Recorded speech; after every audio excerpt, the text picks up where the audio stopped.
Este, te- Ahí está. Listo. pues bienvenidos a este espacio de conversación entre amigos, este espacio de conversación que muy amablemente pues, nos hemos reunido aquí también por intervención de varios colectivos, por invitación también de nuestro querido amigo Mario, de nuestros queridos amigos también de Argentina. Yo creo que elaborar estos espacios de conversación entre amigos, entre personas que nos vemos justamente como ciudadanos del mundo, ¿no? Como amigos, como hermanos en la humanidad, y también que nos preocupan ciertos temas económicos, culturales, políticos, y que a lo mejor no tenemos las grandes palabras, pero sí alguna palabra que pueda ir haciendo mella en nuestra propia vida, en nuestra propia cultura, en nuestro propio contexto, en nuestro propio territorio. Hoy estamos con unos amigos argentinos, amigos mexicanos también, y creo yo que es motivo no solo de felicidad, sino también pues de ir pensando y repensando lo que, cómo estamos hoy en nuestros países, cómo estamos hoy en, en nuestro caminar. Es por eso que les doy la bienvenida a este espacio. Gracias Mario por reunirnos, por invitarnos. Jorge, Aníbal, Ramiro y bueno, a todos aquellos que se van uniendo poco a poco con nosotros. Sean muy bienvenidos a este espacio. Gracias Mario. Muchas gracias, Edgar. Y pues estamos tú y yo como mexicanos, ¿verdad? Y tenemos cuatro invitados argentinos. Ya tuvimos un primer encuentro que pueden encontrar la grabación de estas conversaciones sobre diálogos desde el sur, ¿no? Conversaciones para soñar juntos sobre política latinoamericana. Y hoy queremos centrarnos quizá más en Argentina. Acaban de ganar una Copa América, ¿no? Con este famosísimo jugador que queremos, ¿no? Messi, y con una generación nueva de jóvenes, director técnico, en fin. Pero también hay otros dos fenómenos muy interesantes que despiertan mucho interés. Eh, Jorge Mario Bergoglio, ¿no? Heredero de una tradición latinoamericana de teología, de experiencia cristiana, y tal vez hoy nos toque más hablar, o sea, de la política nacional argentina. eh, Habíamos pensado en darle eh, una centralidad quizá al nuevo presidente, que no se puede entender fácilmente, no sé, tal vez ni con esfuerzo, pero creo que esta situación rebasa a una persona, ¿no? Es mucho más amplio. Y también, si nos da tiempo, de diferentes participaciones, Carlos nos hace la invitación a hablar un poco de México. Entonces, si algo podemos decir sobre México, o si lo dejamos para otros espacios, pues yo creo que con mucho gusto lo compartimos, ¿no? Y pues bueno, el tema entonces es, por ahora, Argentina. ¿Cómo está Argentina? ¿Qué está pasando? Quizá desde abajo, ¿no? Quizá no desde análisis estructurales grandes.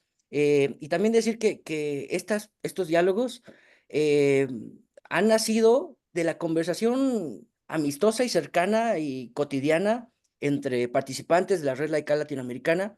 Y por ahí había quizá dos fenómenos, ¿no? Que platicábamos con Carlos Ferré sobre cierta violencia que no solamente representa ley, sino que también se está reproduciendo en lo cotidiano, ¿no? En personas, en ambientes distintos, ¿no? Normales del día a día. Y bueno, no sé, vamos a hacer esta pregunta. Argentina, ¿cómo está? ¿Qué está pasando? ¿Cómo la siento? ¿No?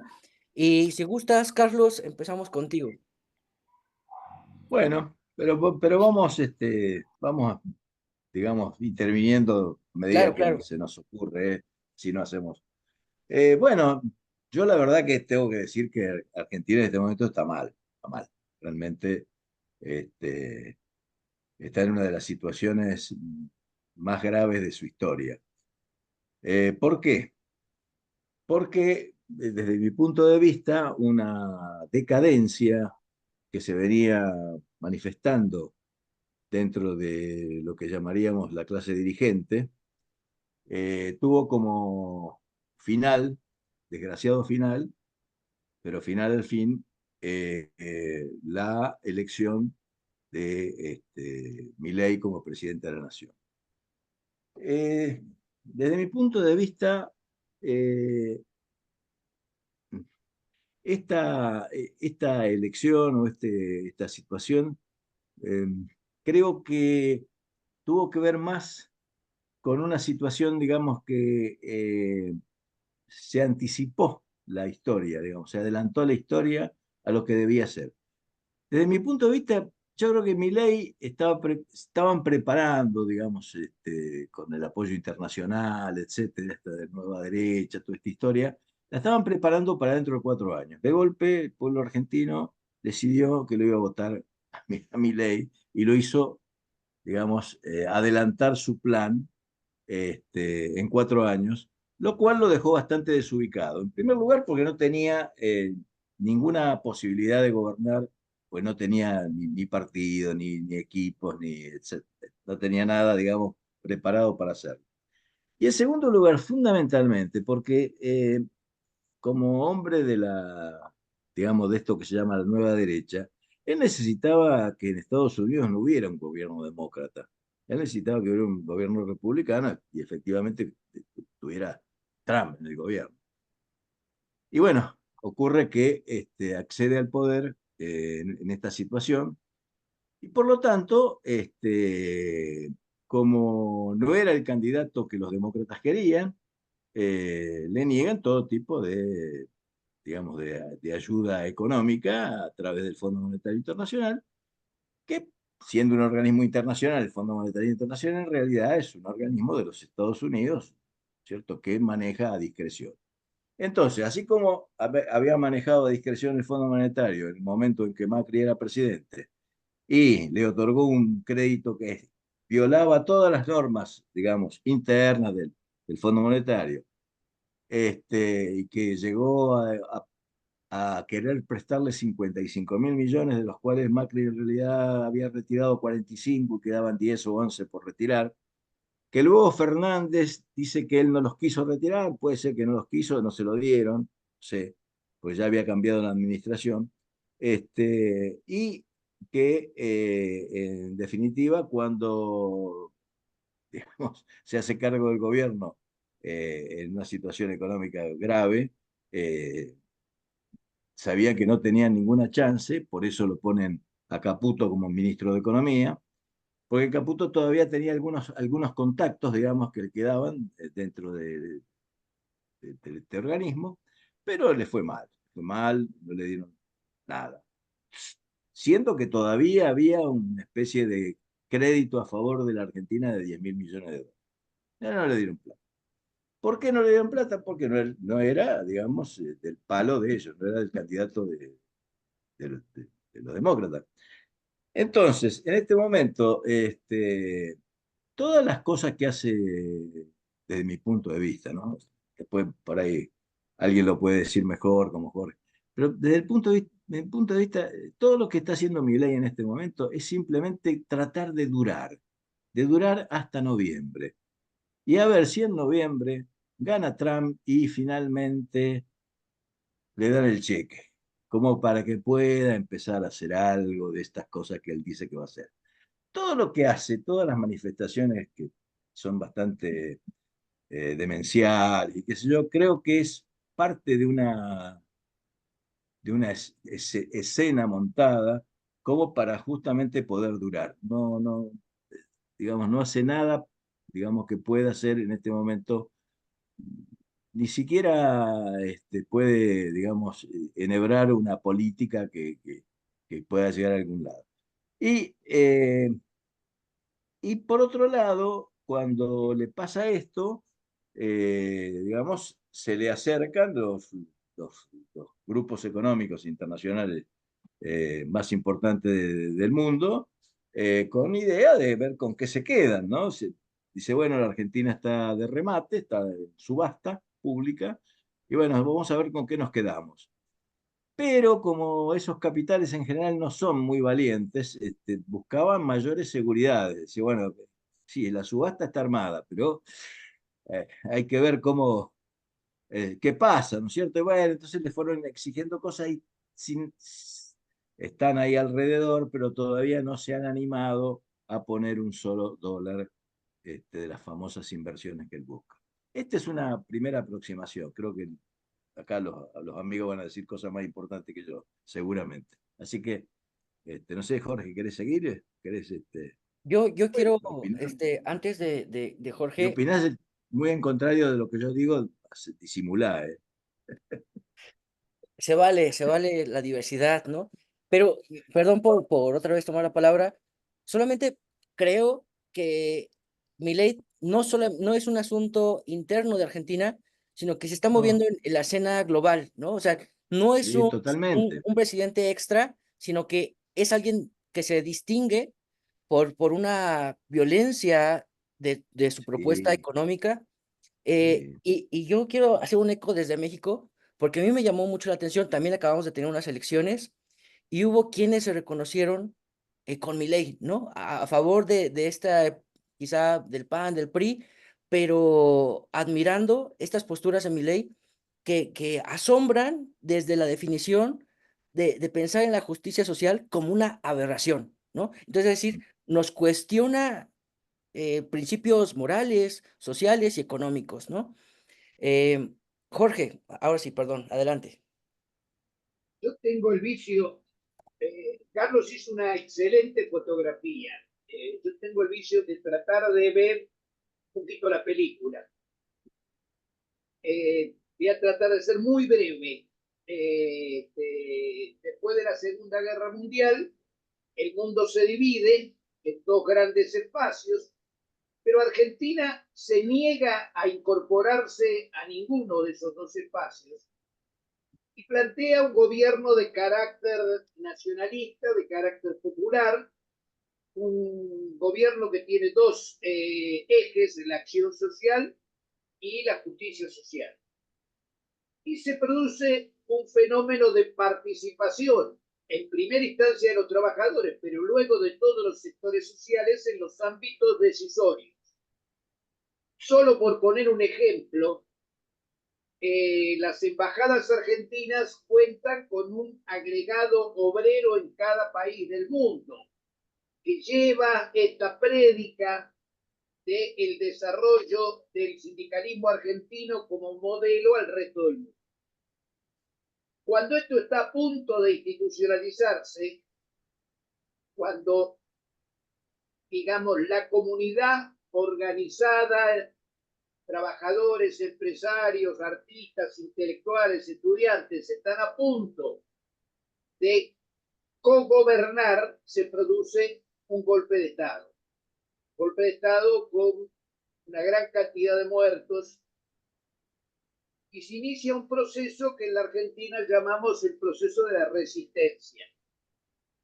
Este proceso dura 18 años y en 1973 el peronismo, en este caso, retoma el gobierno con el triunfo del general Perón por 2/3 de los votos. 2 días después de que Perón gana las elecciones, se da el golpe de Estado en Chile y asume Pinochet. Con lo cual Argentina queda absolutamente rodeada de dictaduras militares. Uruguay, Brasil, Bolivia, Paraguay y Chile aíslan totalmente a la Argentina. A pesar de eso, vuelve a desarrollarse un proceso de nacionalización, de industrialización, de gran desarrollo tecnológico y de gran participación de los trabajadores en las decisiones. El ministro de Trabajo es un trabajador, el ministro de Economía es un empresario, hay una gran cantidad de legisladores que son dirigentes sindicales, y empieza de nuevo este proceso y avanza rápidamente. Fallece el general Perón y todos esperaban que se produjera un gran caos. Bueno, no se produce ningún caos. El peronismo sigue gobernando en la misma línea sin Perón y se plantea ese año, en el año 76, volver a la situación de 1955, deuda externa cero, 50% de participación de los trabajadores en las riquezas y 2% de pobreza. Simplemente para que se entienda lo que decía Carlos de nuestra decadencia, ese 2% de pobreza, hoy tenemos 60% de pobreza. De una Confederación General del Trabajo que tenía 6 millones de trabajadores asociados, digamos, hoy con el doble de la población tenemos escasamente los mismos 6 millones de trabajadores. Y de esos trabajadores registrados, oficialmente se anuncia que 170.000 quedaron desocupados en este semestre.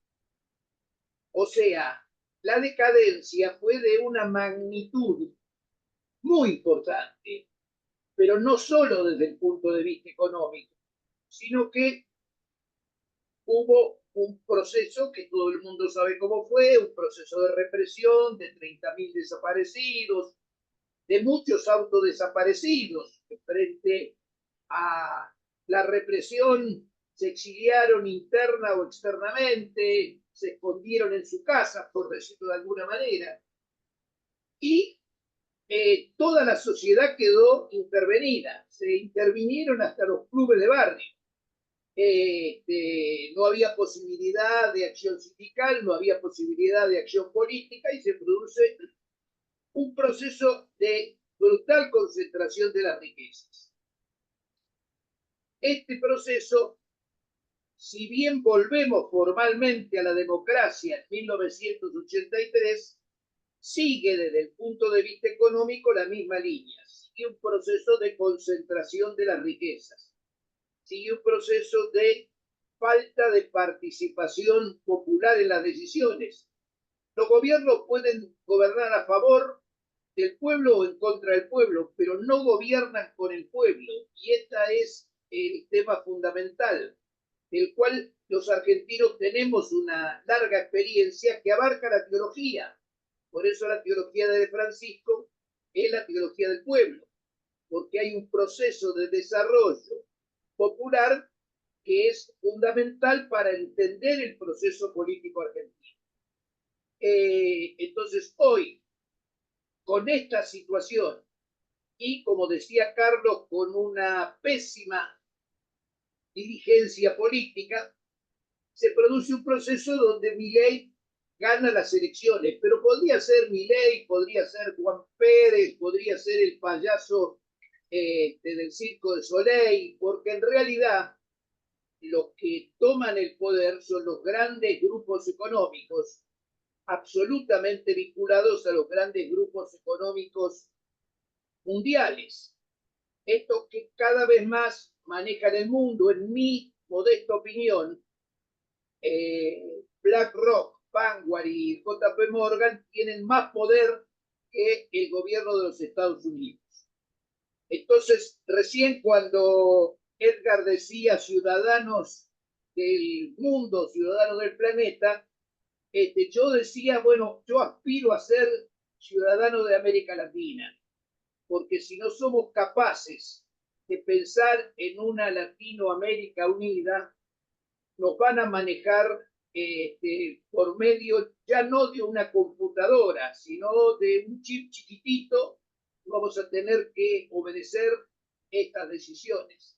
Entonces, este proceso no es el proceso de Milei. Milei hace las cosas que hace porque tiene que aparecer de alguna manera. Hasta que gane Trump o solo Dios sabe, porque yo tampoco creo que la solución de Milei va a ser que gane Trump.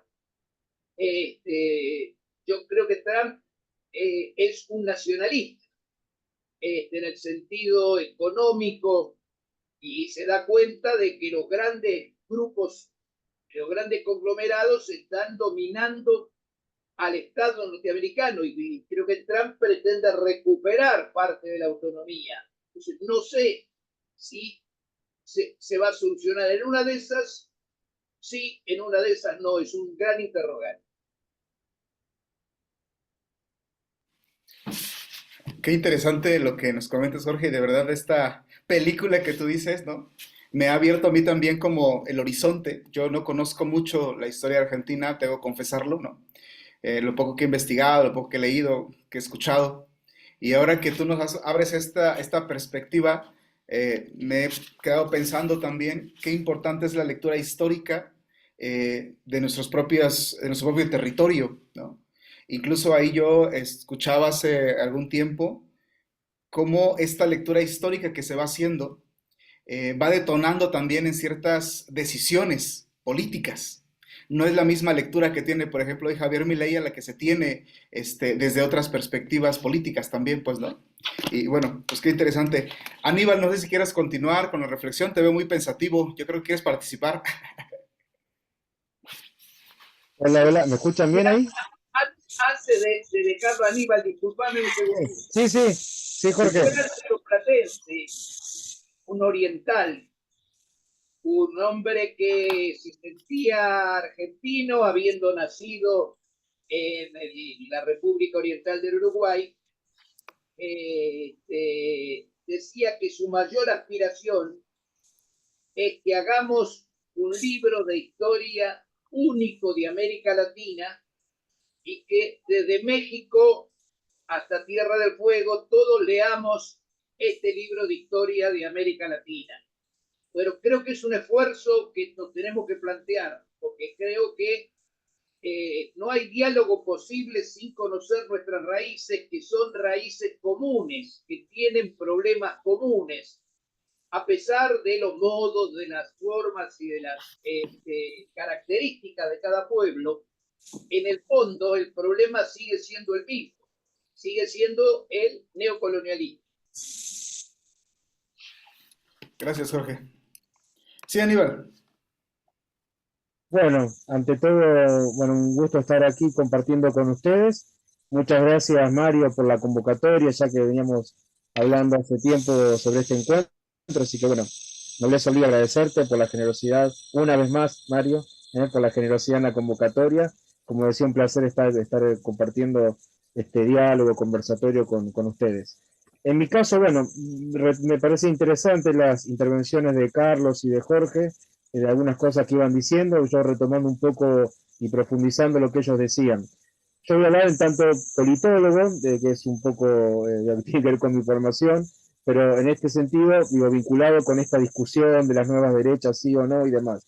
Mire, digamos, la ciencia política, me refiero con ciencia política a nivel latinoamericano por lo menos, o internacional, hay modas como en toda disciplina, ¿no? O tendencias, si quieren llamarlo, o mainstream, ¿no? Cuestiones que son tendencia en algún momento.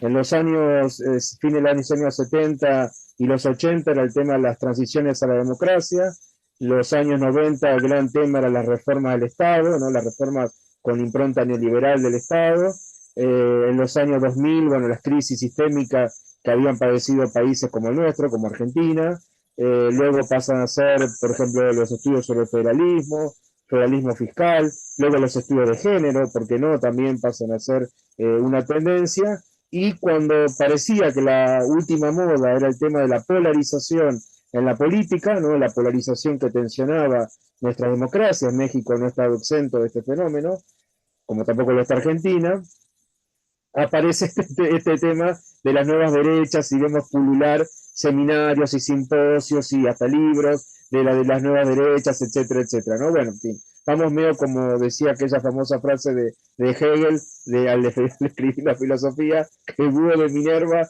le falta vuelo al caer la noche. Bueno, siempre llegamos tarde, es decir, siempre llegamos tarde. Bueno, pero entonces eso fue en cuanto a cuánto hay de moda y cuánto hay de cuestiones más estructurales o históricas, ¿no? La línea que lo planteaba Jorge, por ejemplo. Bueno, es un gran interrogante. Yo creo que, en base a análisis y demás, no se puede pensar, y sí, también una perspectiva histórica, parece una paradoja en esta parábola de este arco temporal, que la Argentina cumplió sus 40 años de democracia el año pasado, de recuperación de la democracia en 1983 y en las elecciones nacionales del 2023, justamente con un personaje ganando, triunfando, un personaje como Javier Milei, como ya lo han bien descrito Carlos y Jorge, ¿no? Que además, yo agregaría esto, además se presenta en línea con lo que decía Mario, casi como una experiencia única en el mundo de un anarcocapitalismo, ¿no? Porque ni siquiera responde, por lo que dicen los más entendidos, a los patrones clásicos, por así decirlo, de la escuela austríaca, que él mismo decía en algún momento, sino que hasta una versión radicalizada de esa escuela económica, ¿no? Una versión radicalizada de von Mises, una versión radicalizada de Hayek, que más allá de sus posturas económicas, por el mismo tiempo no prescindían totalmente del Estado. Y cuando Milei dice barrabasadas en un punto, o coherente con su propia doctrina, podríamos decir, de que él es un personaje que viene del futuro y viene hacia nuestro tiempo para destruir al Estado desde adentro, siendo que por mandato constitucional el presidente de la República al mismo tiempo es el jefe del Estado, bueno, es una cosa por lo pronto, al menos desde el punto de vista para los que nos interesan las instituciones políticas, la dinámica, es interesante para analizar. Eso por un lado, ¿no? Hasta cuándo hay de moda y ciertamente también, y hasta cuándo hay que, no quiero distinguir. Una cosa es justificar, otra cosa es explicar. No, uno no puede darle carga valorativa en tanto para justificar, pero sí al menos buscar aspectos explicativos. Y el aspecto explicativo es que ciertamente, como también bien lo han dicho Jorge y Carlos, la Argentina, digamos, sería necio, obtuso negarlo, viene en picada hace ya mucho tiempo, ¿no?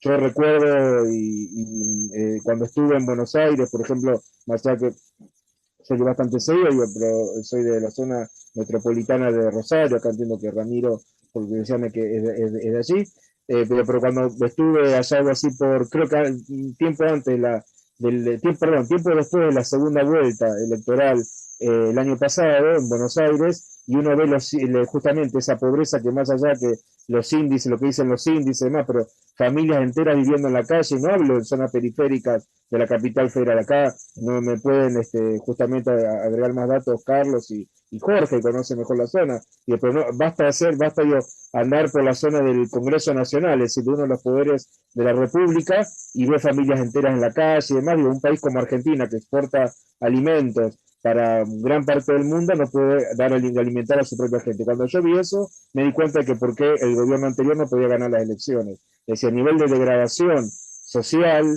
de la indigencia, de la pobreza, que por supuesto, como bien han dicho acá los amigos, esto se ha acentuado y profundizado y agravado mucho más con Milei y su experiencia aparentemente única en el mundo del anarcocapitalismo, pero digo, esto no es justamente en esta lógica de película, como bien nos invita a pensar que Jorge, sería necio pensar que los problemas de la Argentina empezaron en diciembre pasado, ¿no? Digo, esto viene ya de arrastre, venimos de mal en peor, ¿no? Digamos, creo que una honestidad intelectual amerita pensarlo de esas características. En cuanto al tema del fenómeno global, repito, bueno, Milei, más allá de estas tendencias, de estas modas, de si una nueva oleada de nuevas derechas, y al mismo tiempo de cierta rearticulación del espacio de la centroizquierda o del progresismo. Fíjense lo que viene ocurriendo en Europa, por ejemplo, con las elecciones en Francia y en Inglaterra, cuando parecía que la derecha retenía el poder en el caso de Inglaterra, o se hacía con el poder en el caso de Francia. Sin embargo, los sectores, digamos, de centro izquierda se pudieron rearmar, entonces se ve cierta esperanza, digamos, también desde América Latina, como también decía Carlos antes. Milei llega y se encuentra no solamente con una presidencia demócrata en los Estados Unidos, sino con Lula da Silva, no solamente rehabilitado, sino en el poder en Brasil, lo cual, bueno, siendo el socio más importante de la Argentina, digo, no es un dato menor. Entonces, en ese sentido, digo, para pensar, digo, por un lado, también, así como esta moda última que yo les contaba, parecía ser sobre todo el avance de las nuevas derechas, pero nos encontramos, cuestión de ahora 15 días, con cierta capacidad de los sectores progresistas de poder rearticularse. Entonces, bueno, como suele pasar en la historia general, en la historia de los pueblos en particular, la última palabra no está dicha todavía, ¿no? Eso por un lado. Y ahora paso, digo, también no quiero monopolizar el uso de la palabra, y está Ramiro también para escucharlo. Y justamente, digo, cuestiones que mencionaron Carlos y Jorge, el tema de la diplomacia, por ejemplo. También acá lo voy a mirar más institucionalmente. Milei se caracteriza en este sentido por una diplomacia, más allá que todos nuestros países, por ser presidencial, digamos, el ejercicio de la diplomacia en América es eminentemente una diplomacia presidencial, de los Estados Unidos hasta la Argentina.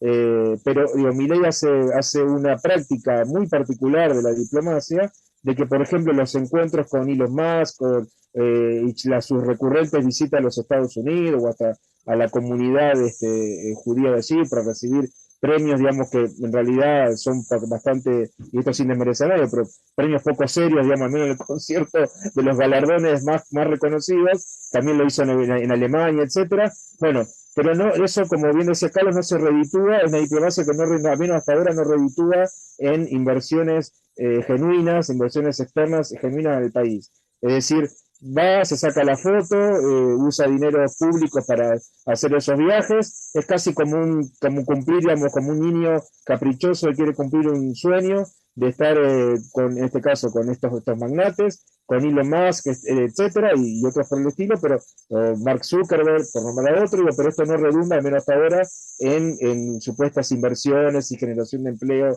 genuino en la Argentina, que vuelve a ser un tema, como bien planteaba Jorge, no solamente la pobreza, sino que después de muchos años el desempleo, la desocupación o el paro, como dicen los españoles, vuelve a ser un tema en la Argentina.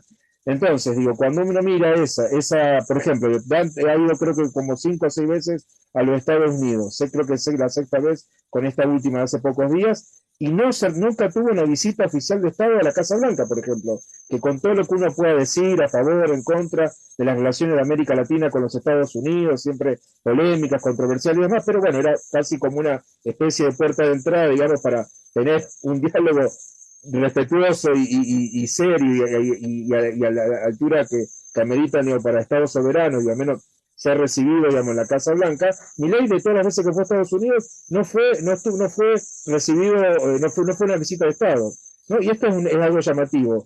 Ni hablar lo que viene haciendo o lo que viene deshaciendo con el principal socio comercial de Argentina, además de pueblo hermano como Brasil, que ha dicho barbaridades del presidente Lula, hasta que esto le ha generado quejas no solamente a nivel bilateral con el gigante brasileño, sino también con un presidente que uno diría ideológicamente estaría no en su mismo lugar, pero sí un poco más cercano en el espectro ideológico político, como Lacalle Pou, el presidente de Uruguay, que en la última cumbre del Mercosur también se disgustó porque Milei no fue a esta cumbre, que es típico, digamos, de que existe el Mercosur hace ya más de 30 años, que los presidentes de los diferentes países miembros concurran. Bueno, Milei se dio el gusto de no ir ni no cumplir con ese compromiso que la diplomacia de un país civilizado, entre comillas, le indica, ¿no?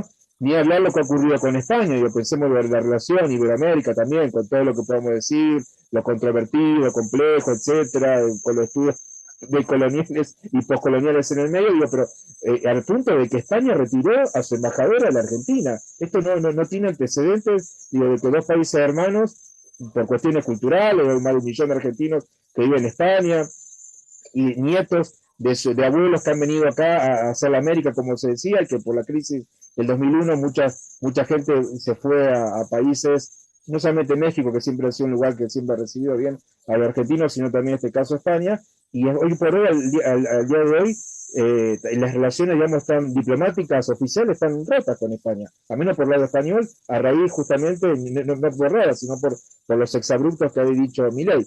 Y por esto, para ir terminando, digo, pongo una cuota también porque también lo ha mencionado Jorge, digamos, en cuanto a actor de relevancia internacional, digamos, ya líder no solamente en tanto jefe de Estado, sino líder moral, yo me refiero al Papa Francisco. Si ustedes piensan que hace poco, cuando fue la reunión del G7 en el sur de Italia, convocado, en este caso la presidencia del G7 por Giorgia Meloni, si bien ella invitó personalmente a algunos presidentes, en el caso de Milei por simpatía ideológica, según lo que trascendió, no obstante Meloni le extendió la invitación al Papa Francisco y por primera vez en la historia un Papa de la Iglesia Católica participó de la cumbre del G7 y como lo hizo Francisco, ¿no? Y habló de la inteligencia artificial ante los magnates del mundo, el Papa hablando de la algorética, es decir, la ética de los algoritmos vinculado con la dignidad infinita del ser humano. Y por la tarde de ese día, la mayoría de los líderes del G7 y de otros de los amigos o aliados invitados, es decir, desde Macron, desde el primer ministro británico de ese momento, del propio Biden, etcétera, tuvieron reuniones bilaterales con el Papa Francisco, en tanto jefe de Estado, además de líder moral, por así decirlo, y Milei no pidió, digamos, siendo no solamente el Francisco, digo, el líder de otro Estado, ¿no? Un Estado soberano, que sea el más chiquito del mundo, sino que siendo un compatriota, ¿no? Un compatriota no pidió reunión bilateral con el Papa, una cosa que no deja de ser llamativa. Entonces, bueno, en esta línea con lo que venía diciendo, ¿no? Digamos, tiene sus prioridades, porque también la política pasa por eso, es decir, hay lo que uno elige y lo que uno también omite. Cuando uno omite cosas, también está tomando decisiones, es decir, la no decisión también en un punto es una decisión en política, ¿no? En materia de políticas públicas. Entonces, él va definiendo sus aliados, casi como decía antes yo, más bien que para hasta ahora parece más por capricho que por una visión estratégica, y que eso redunde en resultados concretos. Así que bueno, estas cuestiones de la... Eh, y ahora un comentario más, digo, para que lo escuchemos a Ramiro, digo, y otra cosa que meritaría otro debate incluso, es el tema del Pacto de Mayo, ¿no? El pacto que para refundar, un pacto presentado como para refundar el país, y hay modo de ver, por lo que he escrito muy brevemente, casi para refundir el país, ¿no? Por esta palabra, refundar, en una refundación, en una refundición de la Argentina, pero ahí con una escasa participación, una escasa representación parlamentaria y sin ningún gobernador, logró tener una foto en la ciudad de Tucumán con 18, 19 representantes de distritos subnacionales de la Argentina, lo cual para el gobierno es solamente un éxito político. Más allá de cómo se manejan estas cosas en la Realpolitik, de que algunos gobernadores mientras firmaban después ya estaban diciendo cómo iban a boicotear el gobierno, ¿no? Pero digo esto, esa foto que logró el gobierno habla también de un éxito casi inesperado, y de que también no son tan inexpertos como parecía en un punto, ¿no? Con lo cual, entonces, digo esto, para terminar, digo, amerita un análisis en diferentes niveles, y el aspecto institucional nos dice algunas cuestiones, ¿no? Digo, cierro con esto. Muchas gracias. Muchas gracias, Aníbal. Creo que esto que has dicho es precisamente lo que ha impactado, ¿no? A nivel global, las actitudes, los gestos, las acciones de un presidente que de por sí ya está en el foco, pues, ¿no? Y que entonces, pues se ve lo que está haciendo y lo que está dejando de hacer, como tú lo has dicho. Y sobre todo esas implicaciones que tiene a nivel social, impacto en el país, pues, ¿no? Porque al final de cuentas las decisiones, tanto políticas y económicas, pues van a impactar en la sociedad. Impactan, como ya decía Jorge, en todo estos, que crece, pues, por ejemplo, el nivel de pobreza en nuestros países, ¿no? Pero bueno. Bueno, Ramiro, por favor, te veo muy callado, ahora sí. ¿Quisieras compartirnos algo? ¿Cómo ves tú la situación? ¿Qué tal? Buenas tardes. Bueno, muy interesante todas las intervenciones, todo lo que se ha dicho. Gracias por la invitación, Mario, Edgar. Bueno, la verdad que muy interesante todo esto. Yo creo que voy a ser un poquito más breve, un poco parecido a lo que dijo Aníbal. Digamos, yo me dedico a la filosofía, entonces quizá voy a ir un poquitito más por ese lado. Sin embargo, y pensando en que el público, digamos, que va a escuchar este video es quizás un público más mexicano, me parecía que era interesante poder contar dos o tres datos más vivenciales desde mi experiencia, que yo hace unos años que ya no vivo en Argentina. En ese sentido no tengo la posibilidad de hablar mucho desde ese lugar, porque no estoy allá, no estuve allá prácticamente en todo el gobierno de Milei, ni tampoco, me parece a mí, desde el post-pandemia, que es cuando la cosa empieza a ir cada vez peor, digamos. Yo en 3 años que vivo acá ya no tengo idea de cómo pensar el peso argentino. Yo no sé cuánto salen las cosas en Argentina.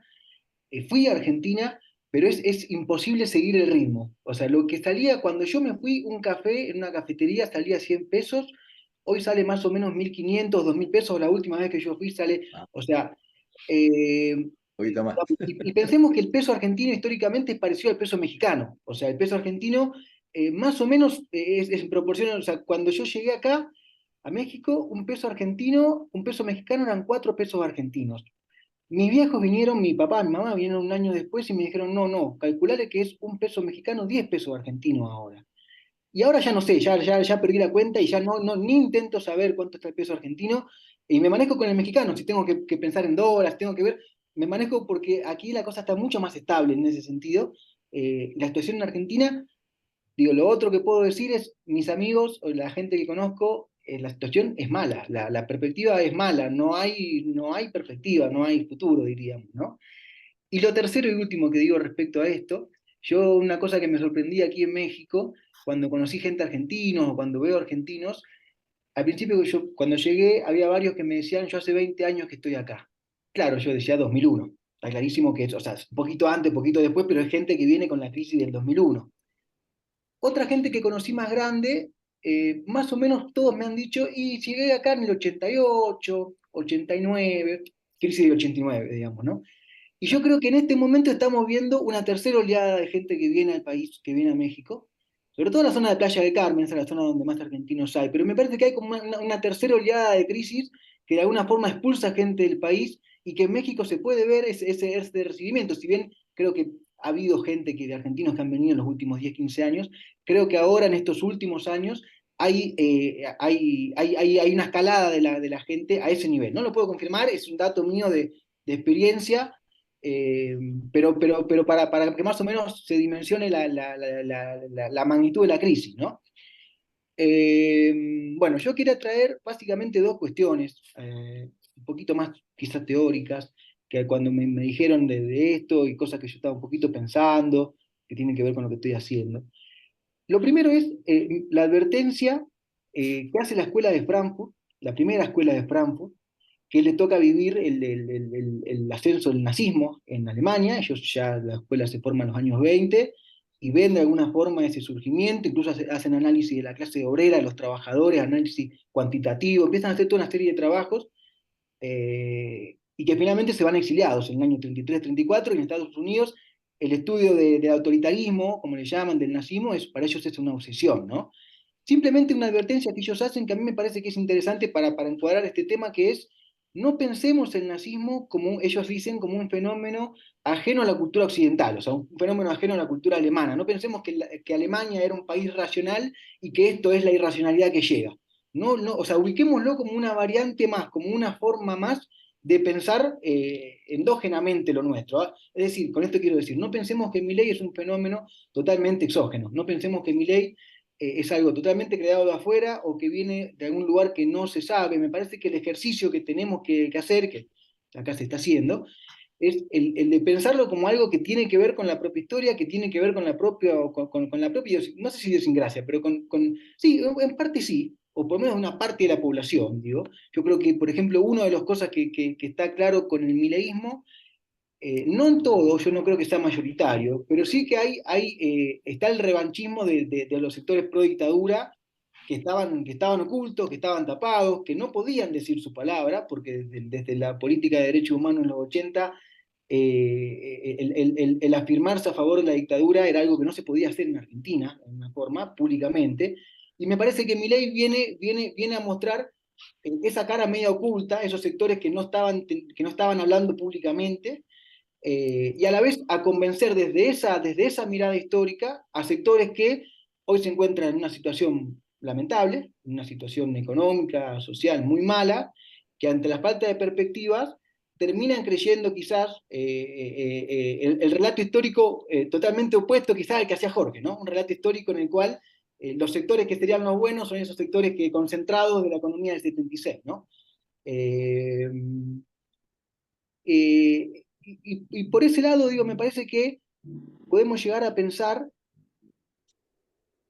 de otra forma. Y la segunda clave que yo quería traer para esto es el libro de João Bernardo, si no me equivoco, que es Laberintos del Fascismo, un teórico portugués, que él lo que advierte y lo que dice hace ya varios años es que el ascenso del fascismo no es una reacción a la osadía de las izquierdas, digamos, vamos a llamarlo así, del progresismo, diríamos hoy, sino que es un avance frente a la capitulación de estos procesos, en este caso de progresismo, diría yo. Entonces, yo creo que lo que hay que también hacerse cargo, en lo personal creo que todos, digamos, desde el amplio espectro político, llamémosle progresista, de izquierda, todos estos sectores, de que hubo un proceso que no llegó a su término. Yo creo que básicamente faltó audacia. Esto con el caso de Alberto Fernández está clarísimo, pero está súper claro, que si se esperaba que haga poco, no hizo ni siquiera lo poco que se esperaba. Pero ahí me parece que hay que poder pensar qué son las cosas que faltaron, qué son las cosas que de alguna forma hicimos mal, a los sectores que si se quiere, llegaron al gobierno en el 2003, e incluso aquellos que, sin reconocerse en ese proyecto, de alguna forma comparten el espectro, ¿no? Y para mí acá hay un ejemplo que es muy claro, a mí por lo menos yo lo veo, y quizá voy a ser un poco polémico en esto, quiero que se entienda. Se mencionó justamente el tema de que la democracia liberal, que desde el 84 en realidad es la continuación de la política económica de la dictadura, ¿no? Ahora, yo creo que hubo un momento en el cual de alguna forma todos estos sectores progresistas, todos estos sectores de izquierda, de vuelta, eso es una cosa muy amplia, ¿no? Hay muchos sectores ahí, pero de alguna forma, diría Walter Benjamin, pensamos que estábamos nadando a favor de la corriente. Y eso es un error grosero para quienes quieren la transformación social. Nosotros no nadamos nunca a favor de la corriente, siempre vamos a estar en contra, por lo menos hasta dentro de muchísimos años, ¿no? ¿Y en qué digo que esto se ve? Me parece que justamente, digamos, hoy lo que se observa es que yo creo que hay una base que es quizás la base de verdad que tiene Milei, que tiene ese sector, que es la crítica a las falencias de la democracia. Es decir, si Alfonsín decía que con la democracia se come, se educa y se cura, esas tres cosas no están pasando y cada vez pasan menos. A eso no significa que haya que proponer una alternativa autoritaria, que es un poco lo que Milei está queriendo hacer. Significa que tiene que haber mayor democracia. Y me parece que lo que está faltando desde estos sectores, desde nosotros, es esa capacidad de radicalización de la democracia, de impulsar un proyecto que realmente pueda ir más allá y pueda solucionar los problemas que se están teniendo. Creo que si era difícil hace 5 o 6 años atrás, por lo que yo entiendo ahora, hay una depresión a nivel de la militancia y los movimientos sociales que lo hace todavía más complicado, y un momento total de reflujo que quizá hace que esto se impulse para más adelante. También me parece que hay un peligro en esto, digo, si pensamos que la radicalización de la izquierda supone después la radicalización de la izquierda, la derecha supone la radicalización de la izquierda, de alguna forma es lo que se vivió en los 70 en Argentina, y me parece que ese proceso de mirarse en espejo no nos llevó a ningún lado bueno, pensándolo en términos más generales. Entonces habría que ver ahí cómo reinventar esta posibilidad de lograr ir más allá, de avanzar hacia una utopía, por decirlo así, sin mirarse en espejo, sin querer hacer lo mismo, pero al revés de lo que hace Milei, ¿no? Lo cual a la vez es muy difícil, digamos, es muy difícil de disputar, me parece a mí, porque no me gusta mucho este concepto, pero me parece que está muy presente, por decirlo de algún modo, esta idea de la posverdad. Es decir, si hay algo que Milei hace muy bien es construir imaginarios sociales de realidades que no existen, porque no existe lo que dice realmente. Sin embargo, se construye un imaginario y la gente se convence de que las cosas son así. Y esto llega, digo, la justicia mete preso, en América Latina está metiendo preso a gente que no hizo nada, ¿no? Acá hay un fenómeno muy difícil de trabajar, porque ¿cómo combatís con la verdad frente a una mentira que se instala? Tenés muchas menos herramientas cuando uno quiere ser sincero, si el otro va a decir cosas que no son ciertas, ¿no? Y quizás, ya medio que lo último, tengo 2 o 3 cosas más, pero pensando un poco en el caso de México y de la relación, a lo mejor de las posibilidades, yo creo que acá en México hay algo que es bueno y es malo al mismo tiempo, en el caso de estas cosas, que si se quiere tiene que ver con la herencia del PRI. Es decir, la herencia del PRI en México de alguna forma tiene encorsetada a todas las fuerzas sociales que quieran ir más allá, que quieran hacer algo, una perspectiva más de transformación. Y por eso vemos, digamos, me parece a mí una política de Morena que fue muy buena a nivel de gestión, que fue muy buena a nivel de los recursos sociales, pero que le ha faltado, me parece a mí, dinámica de movimiento, dinámica de movimiento social. Yo creo que Morena es un proceso más de conciliación que de conflicto frente a los poderes establecidos. Algunos profesor decía que si uno se fija las ganancias de los grandes empresarios en México, nunca ganaron tanto como con Morena, digamos, por más de que estén enojados con ellos. Y digo, me parece que el dato que hay que tener en cuenta, así bien básico, es que todos los procesos sudamericanos empiezan a caer después de los 12 años más o menos, ¿no? Que entonces, que aquí hoy la cosa está muy, muy ascendente, pero van 6, digamos, ¿no? Hay que ver qué pasa dentro de 6 años, que es un poco la preocupación que todos tienen acá en México, ¿no?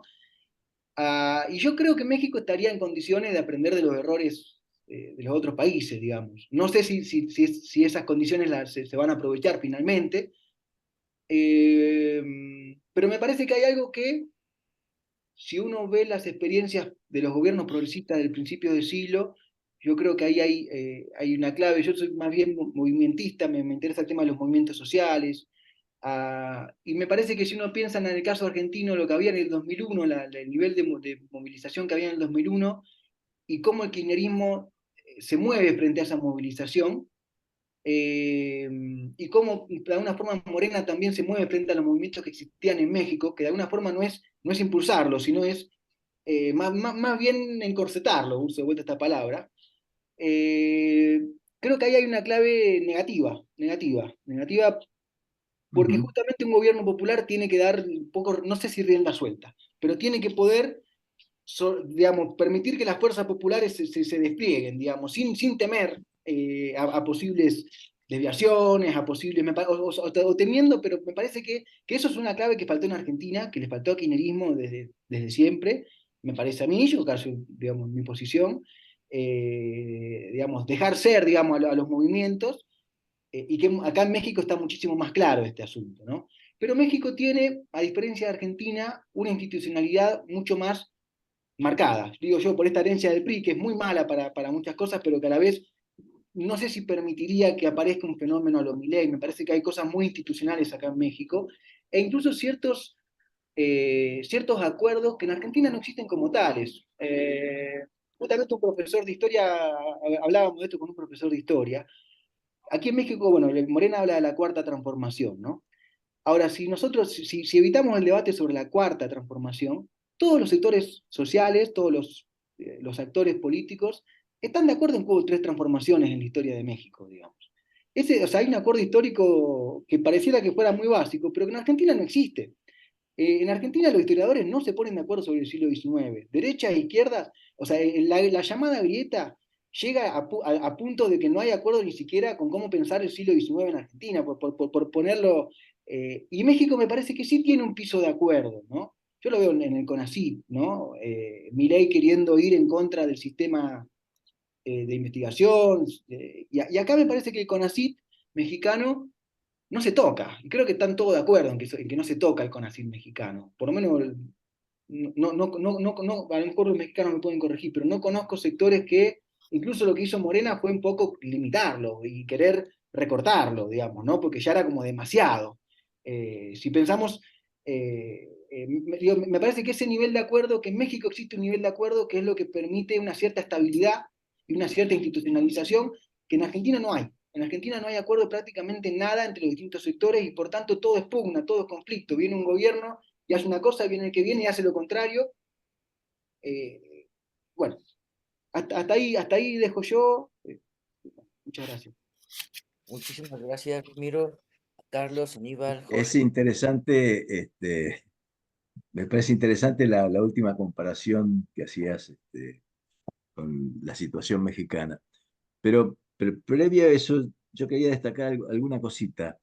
Eh, Cuando yo hablaba al principio de decadencia, no es solamente por la situación económica que la han descrito perfectamente, es mucho más que eso. Cuando yo decía que en este momento la política en la Argentina, digamos, estaba en nivel muy bajo, me refiero, por ejemplo, a que prácticamente no hay ningún sector que recuerde hablar de antiimperialismo, hablar de soberanía en serio. La Argentina ha dejado de ser soberana en muchos aspectos de su realidad hace muchos años y nunca fue corregido. Cuando se habla de que, bueno, ¿quién tuvo la culpa acerca de que los puertos por donde sale toda la riqueza del país sean todos privados? Entonces, Menem, sí, sí, claro, Menem. ¿Cuántos años pasaron después de Menem? Y no se pudo, nadie lo corrigió.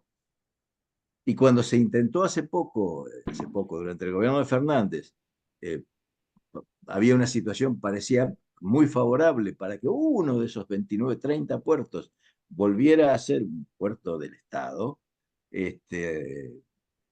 No sé, casi no se sabe cómo, pero uno sí sabe cómo.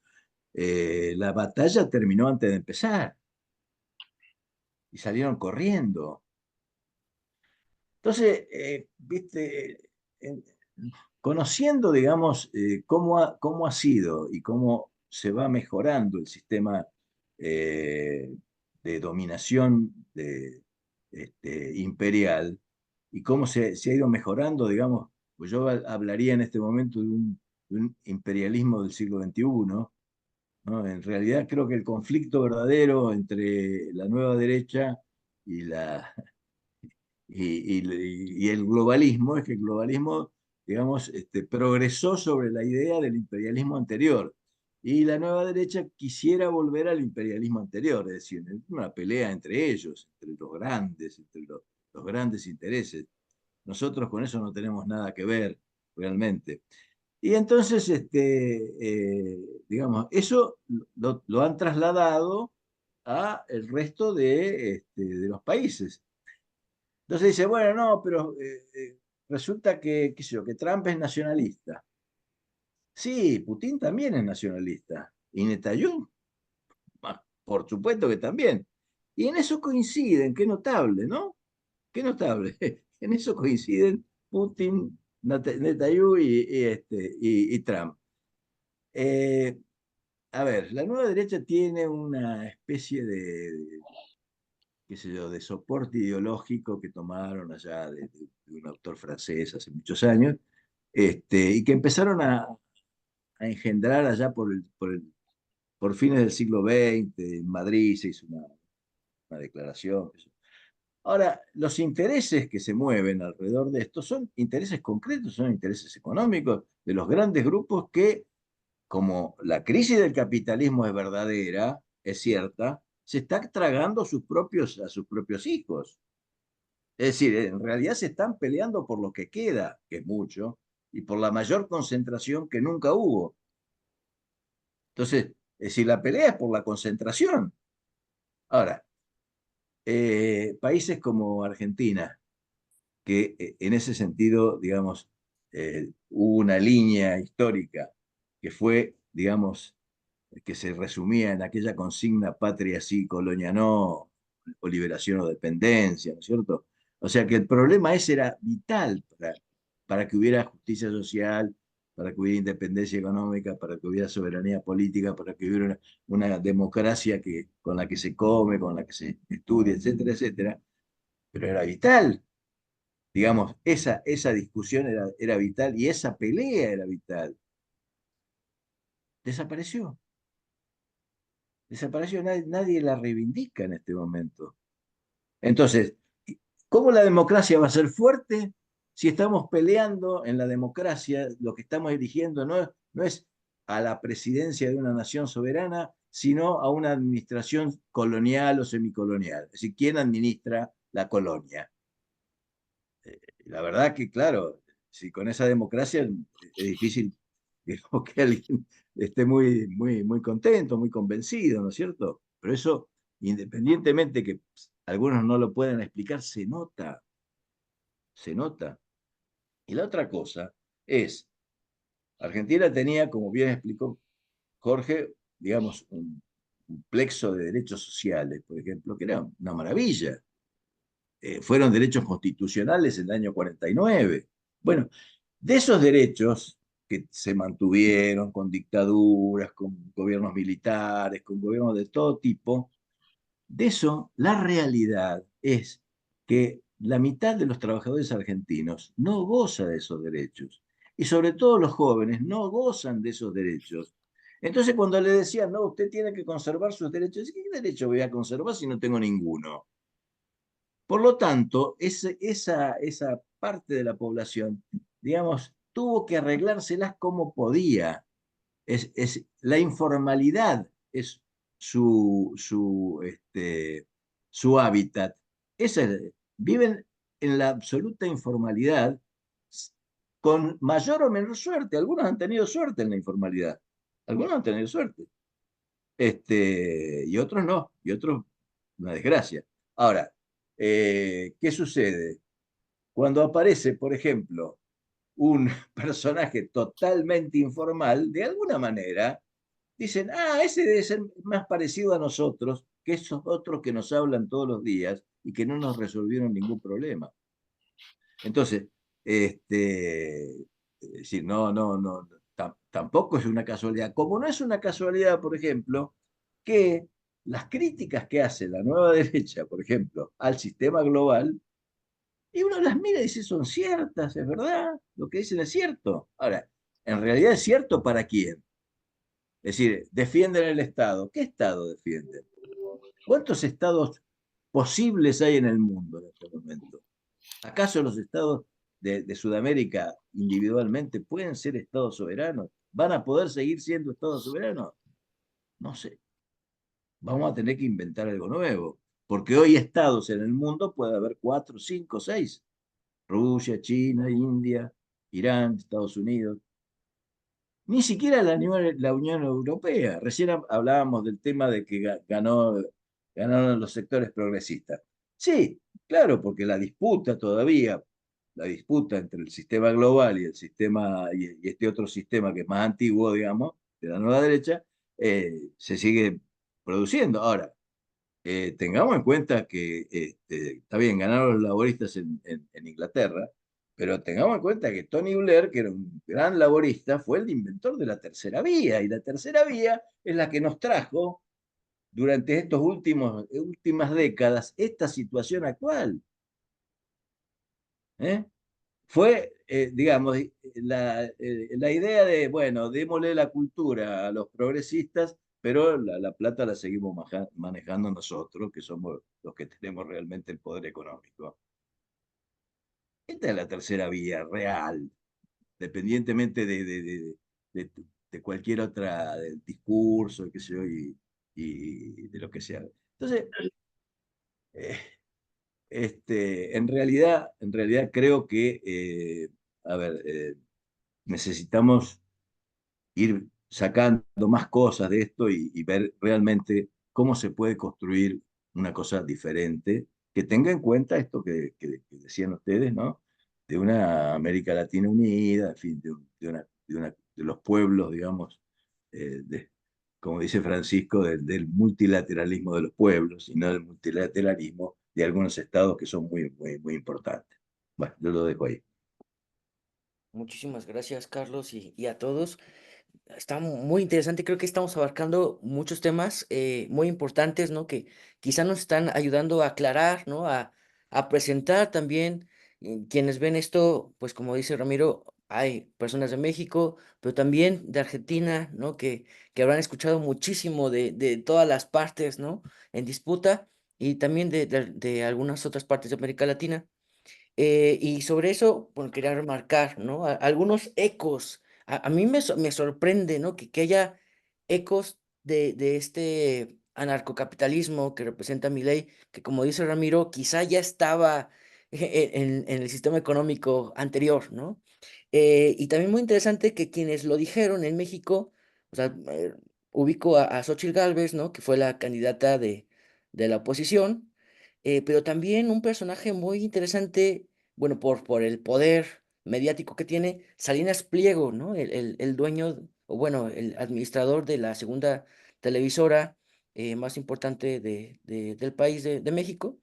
Y son estos tres valores, ¿no? Que, bueno, dichos valores, pero podemos discutir qué quieren decir con ello, ¿no?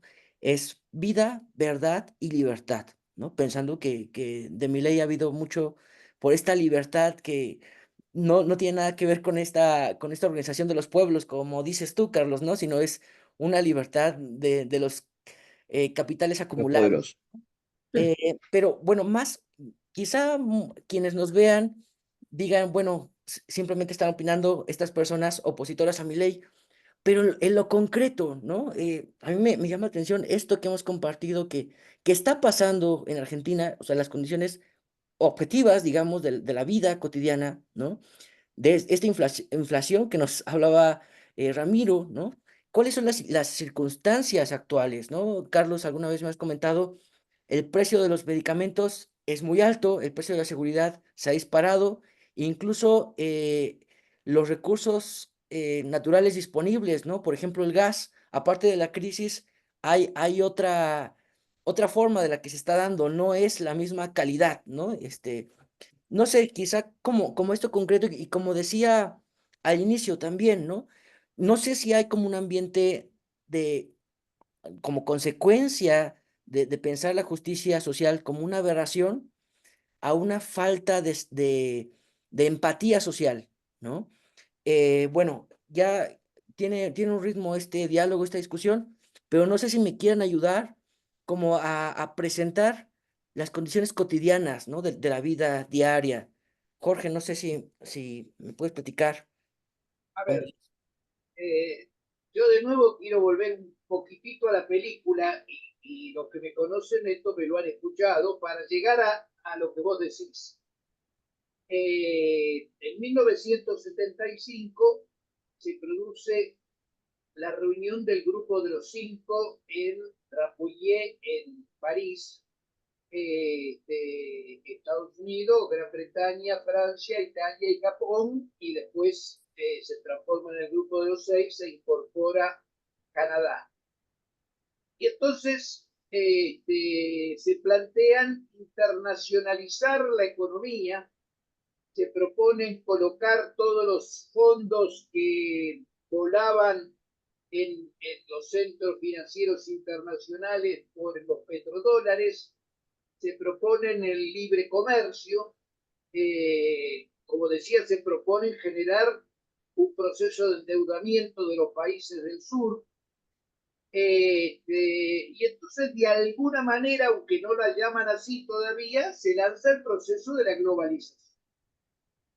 Este proceso empieza a desarrollarse y llegamos a 1989, donde se produce un golpe de Estado mundial.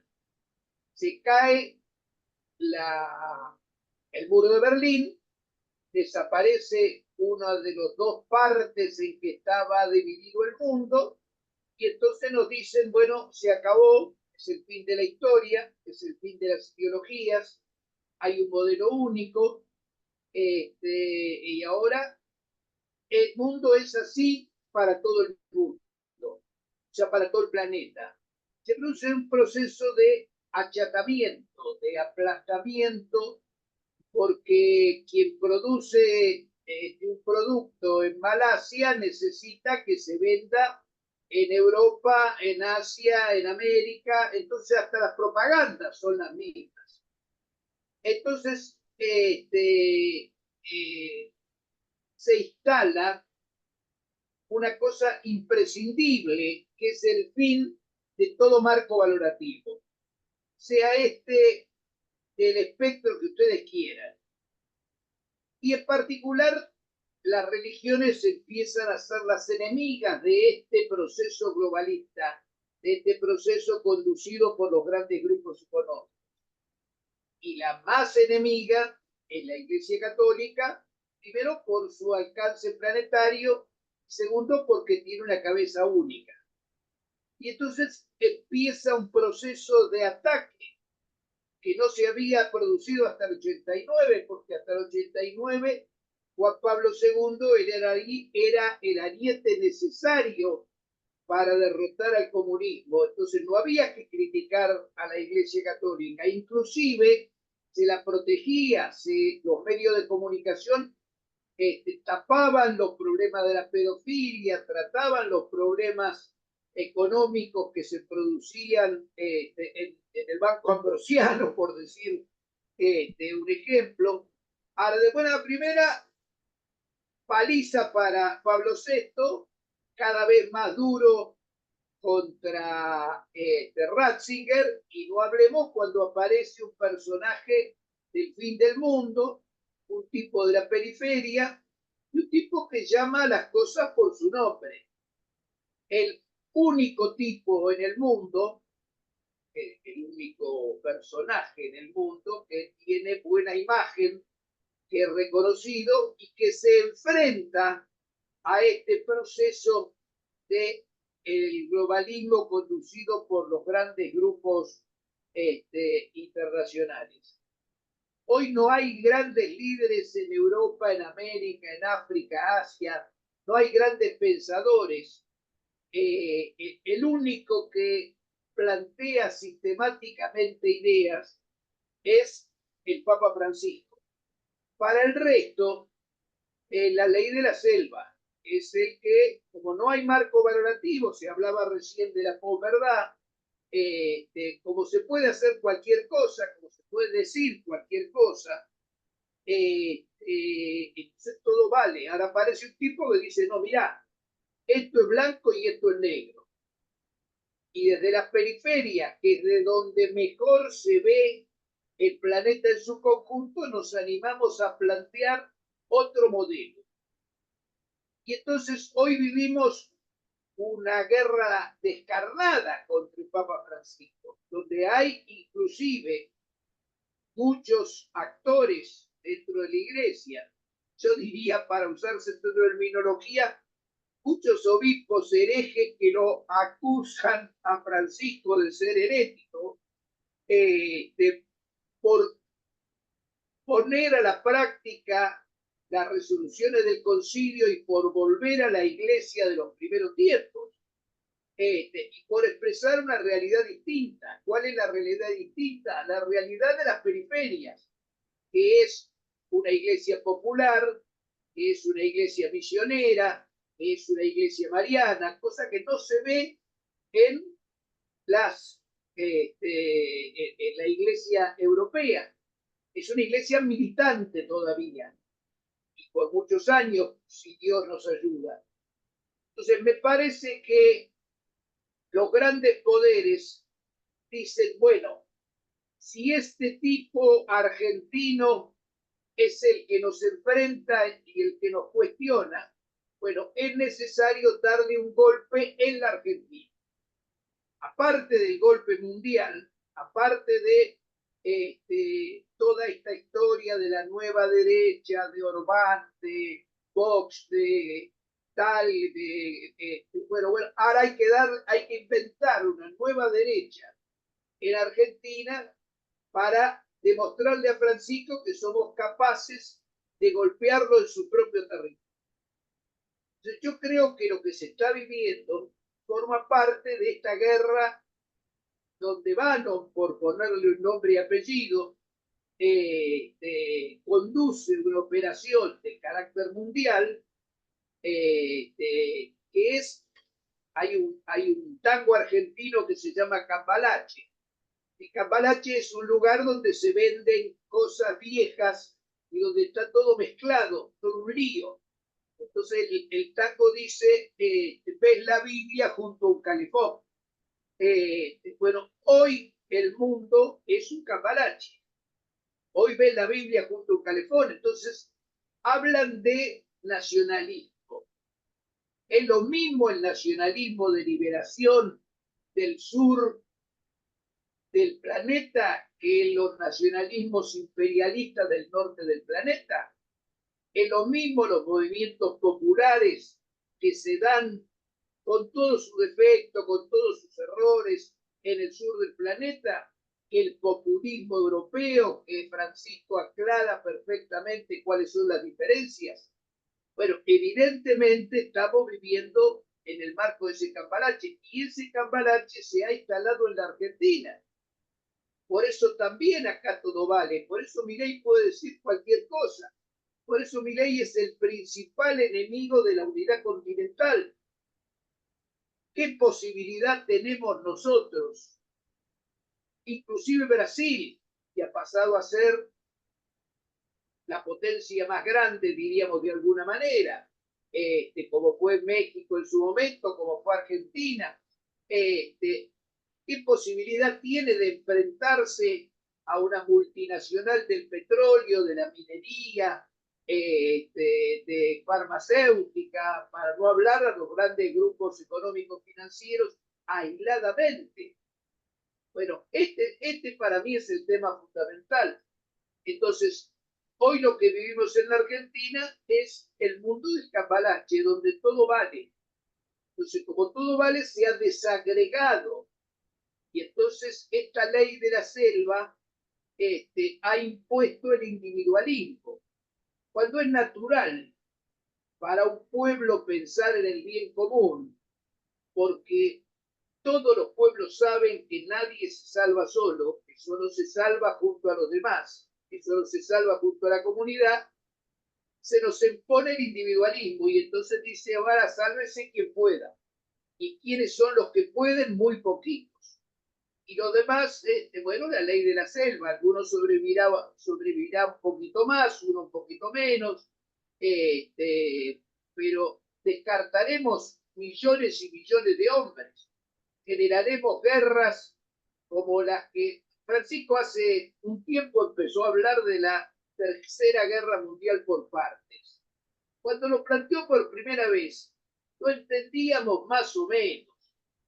Entonces, si hoy mira uno el mundo y ve no solo los conflictos de África, donde la guerra de los diamantes, la guerra de los minerales, cómo se están asesinando millones y millones de africanos invisibilizados, pero no solo eso, sino que aparece la guerra en el cercano oriente y aparece la guerra en el centro de Europa.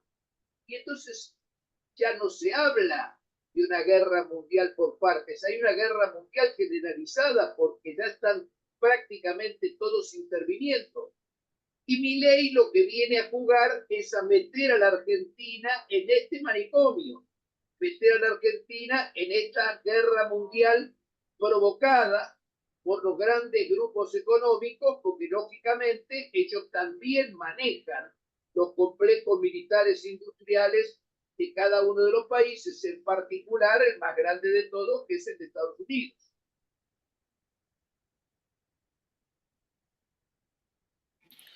Muchas gracias, Jorge. Creo que tú siempre haces esta película y la explicas de manera que nos dejas con más preguntas. Al menos a mí me dejas con más preguntas, ¿no? Pero vaya, yo creo que también ese es el motivo de estos diálogos, que nos dejen pensando, reflexionando, ¿verdad? Y bueno, pues ya vamos a ir cerrando porque pues es muy interesante, pero si no nos vamos a tardar demasiado. Aníbal, vamos a tener que seguir otro día. Vamos a seguir otro día, ¿verdad? Sí. Aníbal, quisieras, no sé, darnos alguna palabra, alguna cosa, cómo has visto, lo que has escuchado, alguna última reflexión para ir cerrando el espacio. Gracias Edgar. No, me parece sumamente importantísimo, interesantísimo todos los aportes.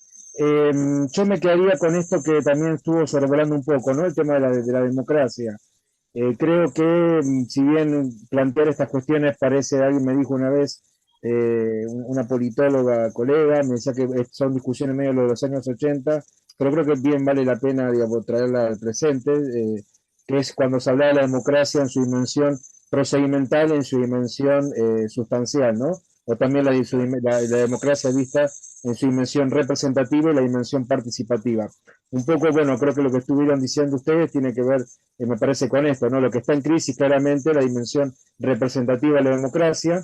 En esto Francisco coincidiría con lo que planteaba Ramiro, el tema de la participación, es decir, la Iglesia y sobre todo el magisterio de Francisco no prefiere la democracia, sino de participación, ¿no? Y hay una apuesta fuerte para que la revigorización de la democracia en nuestro mundo, o por lo menos en nuestra región, en América Latina, la única salida que tiene es a través de los movimientos populares o movimientos sociales, según quien los quiera llamar. Con lo cual ahí yo disiento un poco con lo que planteaba Jorge en cuanto al liderazgo casi único, digamos, que ejerce el Papa, sino en el sentido, por supuesto, es cierto, digamos, Francisco, es casi buena cosa que a veces, como dice una amiga, dice cosas que las puede decir un taxista. Por ejemplo, lo que pasa es que él representa a 1.300 millones de católicos y tiene gente dentro y fuera de la iglesia que lo ama y otros que lo combaten. Pero digo, el Papa una y otra vez insta, más que no es propio de Francisco de entrar en estas cuestiones de globalismo sí, globalismo no, eso no corresponde, digamos, al lenguaje de que el Papa maneja en sus documentos al menos, pero sí insta permanentemente, y de hecho ha dado testimonio de eso cuando ha convocado y ha estado presente en Santa Cruz de la Sierra, en Bolivia, y lo ha convocado en el Vaticano, los movimientos populares, ¿no? Digamos, los ve casi como sujetos de la historia que tienen la capacidad casi única de transformación en este presente, que tiene las características que todos fuimos describiendo de distintas maneras. Entonces, y el Papa insta una y otra vez a hacer alianzas, o dicho más en términos que los politólogos y sobre todo los que nos dedicamos a las cuestiones electorales nos llegan más, a hacer coaliciones. Lo dice así Francisco. No, o sea, evidentemente la Iglesia sola no va a sacar esto adelante, o ni los politólogos, ni los filósofos, ni los líderes de los movimientos populares. Hay que, y coincido con Ramiro de que hay que estar pendiente de lo que ocurre no tanto en la superestructura, sino digamos en la estructura, en la base, poner más el oído y no ponernos en la actitud de maestros ciruelas, ¿no? De quien tiene algo para enseñar, sino ante todo escuchar qué es lo que está ocurriendo, ¿no? Esas posibilidades emergentes que en la historia siempre se dan, como decía el maestro Juan Carlos Escanone. Entonces, eso por un lado, como la democracia, creo que, y en esto sí Francisco nos invita a mirar por ese lado, su renovación, su fortalecimiento, no va a venir de la representación, de la dimensión representativa, que claramente está en crisis, pero sí va a venir de la dimensión, o se espera que venga, de su componente participativo, y ahí están llámense las asociaciones, la Asociación Libre del Pueblo, dicho en términos del general Perón en la Argentina, o los movimientos populares, dicho en términos Francisco, los movimientos sociales, dicho en términos de la sociología más de tipo francesa, por poner un nombre. Entonces, bueno, la cuestión viene por ahí. Eso por un lado. Y después, en el sentido de, también digo esto que decía Jorge en un momento, de si habría alguna posibilidad de una historia, que leamos una única historia, que leamos todo, yo discutiría un poco esa, creo que América Latina tiene esto, ¿no? Que hacia afuera, es verdad, que aparece como homogénea, ¿no? En problemáticas, en cuestiones que nos atraviesan, pero cuando uno mira un poco hacia adentro de los países, como también decía Ramiro, o como el análisis de la geopolítica, como planteaban Carlos y Jorge, bueno, aparecen diferencias, ¿no? Argentina tiene el consenso, ha logrado consenso. Es verdad que estos 40 años de democracia, más allá de que, como yo decía antes, parezca una paradoja de que terminan en Milei o desembocan en alguien como Milei, pero hay ciertos consensos que parecerían, más allá de la posverdad, que es verdad, para la redundancia que está sobrevolando con este gobierno, pero yo mencionaría dos temas que son política de Estado en estos 40 años. El tema Malvinas, con todo lo que se pueda decir al respecto en cada gobierno, y el reclamo de soberanía por las Islas Malvinas, y también el tema de los derechos humanos, ¿no? Esos son temas que se han, más allá con distintos altibajos, se han mantenido. Y sí, que hay un consenso en la academia argentina, al menos, de la necesidad de política de Estado, y siempre se ha mencionado el ejemplo de si Argentina y otros países de la región, o sea, ¿cuál es el problema para superar crisis sistémicas? Hagamos política de Estado. ¿Y cuál es el ejemplo típico que se da en América Latina? El Pacto de la Moncloa en España, ¿no? Que permitió la transición, digamos, de la dictadura franquista a la España moderna, el desarrollo, etcétera, de las últimas décadas. Bueno, eso no ha ocurrido, y cuando se ha hecho mal en nuestra región, más allá de la idiosincrasia de cada país, y a eso iba lo que yo mencionaba, y si esto lo van a escuchar amigos y amigas de México, de esto que ocurrió hace pocos días, que fue el llamado Pacto de Mayo, que se hizo el 9 de julio, día de nuestra independencia nacional, en la ciudad de San Miguel del Tucumán, en el norte del país, donde si uno mira el contenido de los 10 puntos que firmaron Milei con muchos gobernadores, allí encuentra que, yo por ahí escribí algo, decía, una generación nueva con ideas viejas, ¿no? Y la propuesta del país que se presenta allí tiene que ver profundamente con lo cotidiano, como planteaba Mario, con la crisis fiscal, es de un economicismo, de un reductivismo economicista pavoroso, que desconoce el constitucionalismo social, del cual México y Argentina se pueden enorgullecer de lo que han sido en su siglo XX, digo, la experiencia a partir de la Revolución Mexicana, la experiencia del peronismo en la Argentina, y otro ejemplo típico que se daba en la Alemania de entreguerras, digo, el constitucionalismo social, con las cuestiones que han dicho ustedes, ¿no?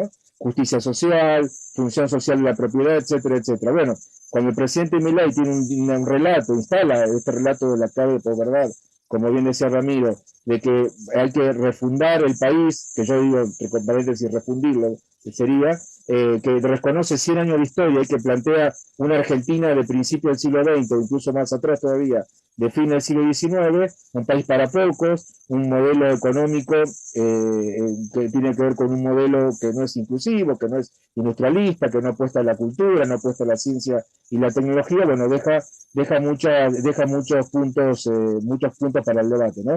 Por eso entonces las políticas de Estado son importantes, el tema es que en qué nos ponemos de acuerdo, repito, en estos 40 años de democracia no han sido en vano, creo que hay dos políticas, seguramente alguien podría mencionar alguna más, pero el tema Malvinas y derechos humanos creo que son conquistas del pueblo argentino y también en gran parte de la dirigencia, pero al mismo tiempo, cuando se habla ahora de un pacto como el que se hizo hace pocos días, 9 de julio, bueno, si uno mira los puntos que están ahí, habla de reducción feroz del gasto público, de que la propiedad privada es el primer punto y se le puede casi una cualidad sacrosanta, bueno, no tiene nada que ver, con esto cierro, no tiene nada que ver con una perspectiva humanista, humanista abierta, humanista y cristiana, o el humanismo que sea, digo, pero en términos al menos de un pensamiento clásico, ¿no? Humanista, en el mejor de los sentidos, como creo que lo que nos convoca a quienes estamos aquí. Así que bueno, para mí es un placer participar en un ámbito como este, se quedan muchas cosas por decir, creo que a todos, pero bueno, gracias nuevamente Mario y Edgar por la convocatoria,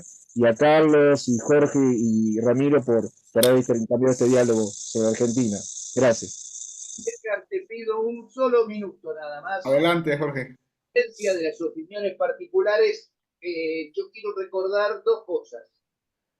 A lo largo de miles de años de historia ha habido imperios que han crecido, que han llegado a su cenit y que se ha pensado que eran imparables. Y de buenas a primeras estallaron y desaparecieron, la mayoría implosionó. O sea que tampoco esto es un triunfo.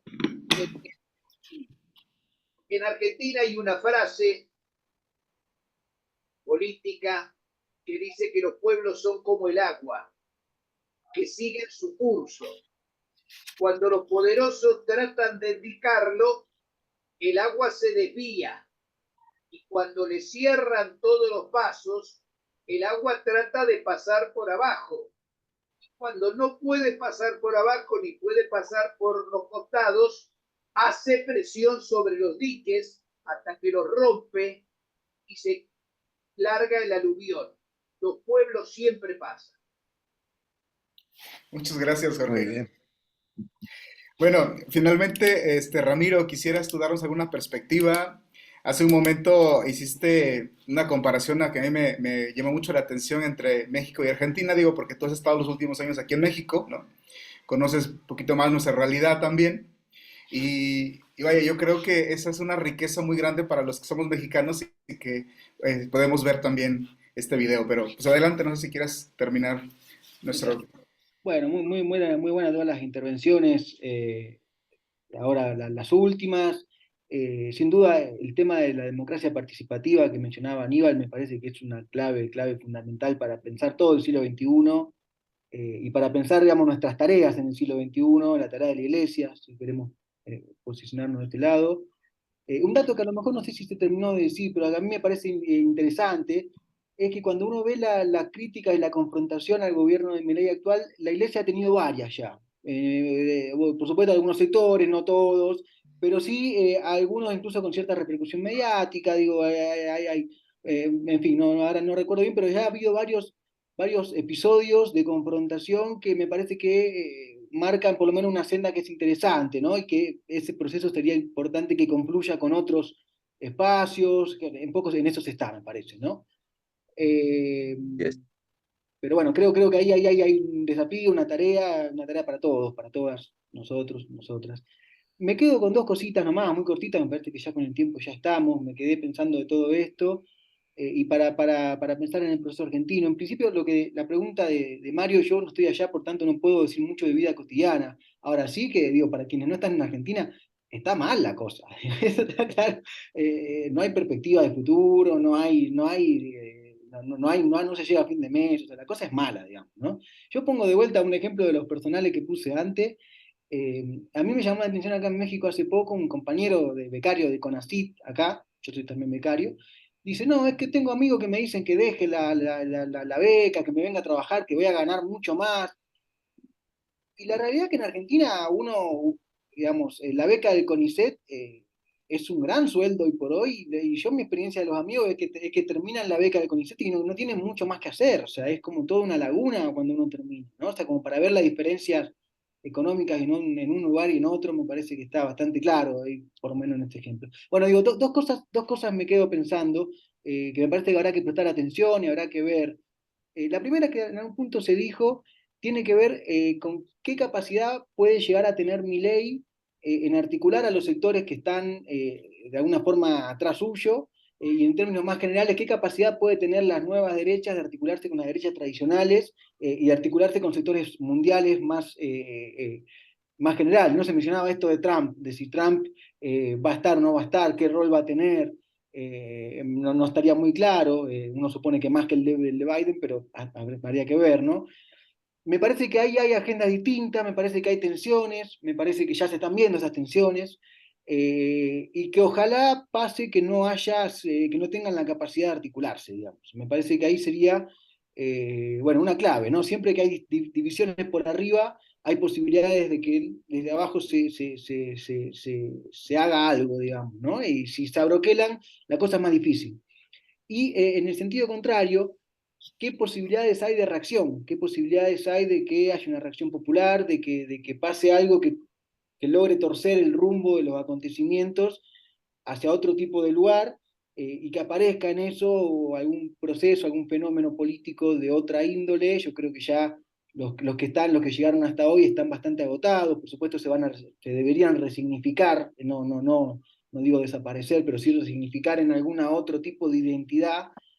Y bueno, yo creo que ahí, digamos, quizás hay una limitante, me parece a mí, en esto de que Argentina ve el proceso de Argentina, digo, si piensan ni hablar en el Cordobazo, ni hablar en la crisis del 89 y la reacción popular en el 2001, me parece que desde el 2001 hasta esta parte lo que se ha vivido es una muy fuerte institucionalización de los movimientos populares, vamos a decirlo así, y que esa institucionalización no augura un camino, una reacción de confrontación al nivel 2001. No lo augura, A la no vista, sé, no puedo decir nada, ¿no? es cierto. Yo pongo un ejemplo de vuelta que, digo, la izquierda trotskista, que en Argentina tiene su fuerza y que se autoperciben a sí mismos muy radicales, hoy está muy preocupada por ver cuántos diputados tiene. Y pareciera que la transformación pasa porque si tienen 4 diputados, ahora tienen 6 o tienen 7. Y ya la perspectiva de calle, la perspectiva, me parece que ya incluso para estos sectores no está tan clara. No está tan clara. Y me parece que ahí se ha perdido algo en ese camino. Yo creo que hay, digamos, creería que hay que impulsar algo de radicalidad. No sé bien en qué sentido decirlo, tampoco quiero decir que haya que ir a la confrontación directa, pero sí que me parece que falta audacia, digamos, ¿no? Audacia, audacia y más audacia, como decía un poema que creo que es de Roque Dalton. Eh, Ojalá algo de ello aparezca en estos próximos años y ojalá logre haber una articulación de los sectores que están resistiendo en este nuevo proceso de resistencia que Argentina ya tiene un bagaje, digo, ya tiene bagaje en resistir, tiene experiencia histórica, están allá los compañeros, las compañeras que estuvieron en los 70, está la resistencia de los 90, digo, hay experiencias de dónde sacar insumos, habrá que ver qué pasa, ¿no? Todo está muy abierto. Está ahí, Gio, gracias. Muchísimas gracias, Muy Ram. bien. Estas charlas las tenemos por puro gusto. O sea, y de hecho las habíamos tenido antes sin grabarlas, pero veíamos la necesidad de compartirlas y por eso estamos acá. Y también agradecemos a la revista Christus que nos ayuda a llegar a sus lectores. Carlos, danos un cierre. No, yo creo que cada vez que alguien habla, me parece que podríamos empezar una nueva conversación. Estoy de acuerdo con lo que dijo recién Ramiro, es decir, desgraciadamente, digamos, todos los procesos de resistencia que hasta ahora se han planteado durante este proceso último de Milei, no los anteriores, no los históricos, tienen un problema, no hay conducción. ¿Por qué? Porque las conducciones no se animan no saben qué hacer, no saben qué hacer directamente. Es decir, los ha dejado, o estaban ya, o los ha dejado en situación de parálisis. no se muestran, no operan. Y entonces cada uno defiende un pedazo de su realidad, trata de defender lo que le es más próximo, y bueno, ahí se nota la voluntad de resistir, pero evidentemente este proceso requiere de una amalgama, de otra cosa, una historia que empieza. Mientras no se dé ese proceso, mientras no se dé ese proceso, eh, puede haber algún cambio, pero va a ser un cambio circunstancial, casi de maquillaje. Eh, yo creo que, digamos, no es solamente lo que hace Milei, sino lo que no hace la oposición, lo que está construyendo eso. Y el pueblo mira de alguna manera atónito, sufre las consecuencias y tiene sus tiempos, tiene sus tiempos. Muchos esperan que haya una reacción. No sé, no sé si lo va a haber. Porque la gente también, digamos, es consciente de la situación, mide las consecuencias, ¿no es cierto? Entonces, no creo que nadie la convenza de hacer ninguna cosa así, como otras reacciones que han ocurrido, en 2001, por ejemplo. Estamos en otra situación. Bueno, veremos, veremos. Y bueno, y sigamos charlando, ¿eh? En el año 87, con Carlos estábamos en diciembre del 87 en Roma, hablando con la gente de Solidaridad de Polonia. Cuando salimos de hablar con ellos, uno que viene de una formación que cree que la toma del poder es el asalto al Palacio de Invierno, es en Argentina el 17 de octubre, es en Cuba la toma de La Habana, dijimos, estos tipos no van a tomar el poder nunca. Están en otra dimensión, en otra velocidad. Un año y medio después se caía el muro de Berlín. Quiere decir que hay algo más que la providencia que a veces decide meter la mano y cambiar el rumbo de la historia. Bien, Muchísimas gracias. y Eh, esperamos. pues muy interesante. Tenemos que continuar, ¿no? Se nos quedan temas pendientes. Sí. Hablar del Papa, ¿no? De México, de la democracia, en fin. Pues Ujú. muchas gracias a Carlos, Edgar, Jorge, Aníbal, Ramiro. Gracias por este tiempo. Edgar, No, pues yo solamente quisiera agradecer mucho a quienes estuvieron hoy con nosotros. Carlos, como siempre, un gran amigo. Aníbal, ¿no?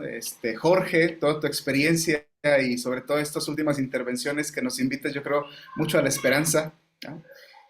Como decíamos la vez pasada, pues soñar con un mundo nuevo, ¿no? E impulsar desde nuestro territorio, desde nuestras circunstancias, desde nuestra propia vida, desde lo que vayamos haciendo, ¿no? Muchas gracias, Totalmente. Ramiro, también por estar con nosotros. Creo que sus aportaciones han sido maravillosas y nos han dejado, al menos a mí me han dejado pensando mucho. Ah, mira, Pues bueno, pues todo. muchísimas gracias por este momento. Gracias. Gracias a ustedes.